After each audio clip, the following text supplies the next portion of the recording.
right now there's a lot of negotiations going on. There was a lot of questions for several days whether we're negotiating or not negotiating. I'm hearing from you pretty clearly today. We are open to negotiate. We're trying to be able to establish better trade agreements to be able to move forward.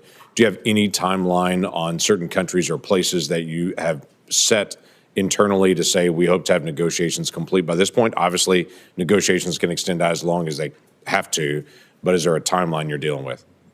So the president has indicated that he's willing to negotiate with parties that want to pursue reciprocal trade with the United States.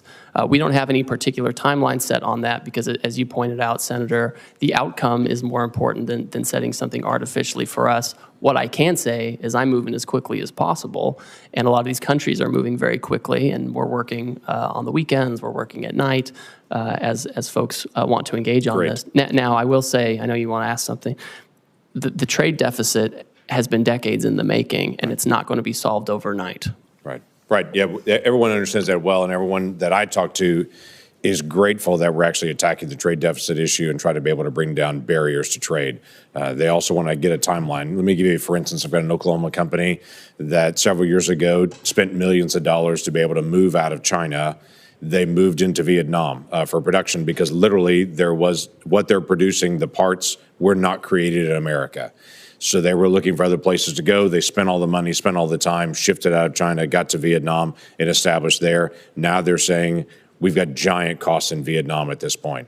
So they're going to have to renegotiate with every single retailer that they sell to, which is going to take a lot of time to be able to do it. What they're trying to be able to figure out is, do we hold on those negotiations and try to renegotiate with Walmart and Target and Costco and everybody else they're going to have to renegotiate with? Or do they press on with those negotiations now? If things are going to get resolved soon, they can pause. If they're not going to get resolved, they're going to have to renegotiate every contract again to try to figure out which way to go. So the time piece does matter to them.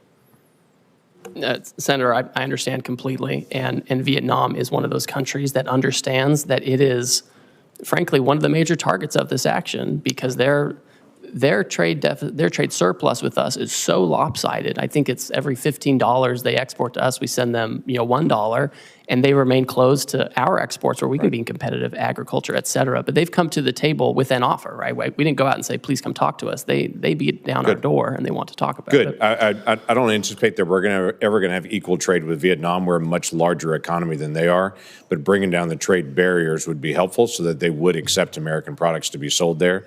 I think that's beneficial, but most countries in the world are never going to buy as much as we're purchasing because we just purchase a lot more from there. Another issue has come up about garment manufacturing.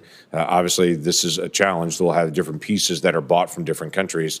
We don't have a lot of garment manufacturing here in the United States. For those garment manufacturers that are here and for others, some in Oklahoma, they're asking me about exclusions and exceptions and how this is going to be handled to say, we can't buy it in America. This is the only place that's actually manufacturing it. I know long-term, the hope is to be able to have a more diversified, but in the short term, they don't have another option. How do you plan to handle that?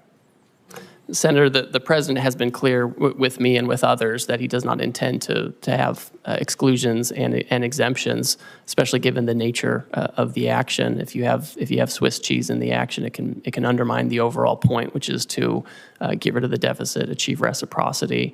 To my point earlier to Mr. Bennett, the Western Hemisphere countries have a much lower tariff than many of the Asian countries, and I've heard from textile manufacturers for many years that they would love to have a situation where Western Hemisphere textile and garment manufacturing is more competitive, and maybe we're setting up the conditions for that. So in the short term, there's no exemptions that are coming on it. So for companies that are currently buying from Asia at this point, whether it be for textiles, whatever it may be, the goal is to be able to push them out of Asia into the Western Hemisphere, or where do they need to go at this point? Well, the president has been clear, again, that he's not doing exemptions or exceptions in the near term. My own sense is given the tariff differentials between Asia and Western Hemisphere, I think people can start making decisions based on that.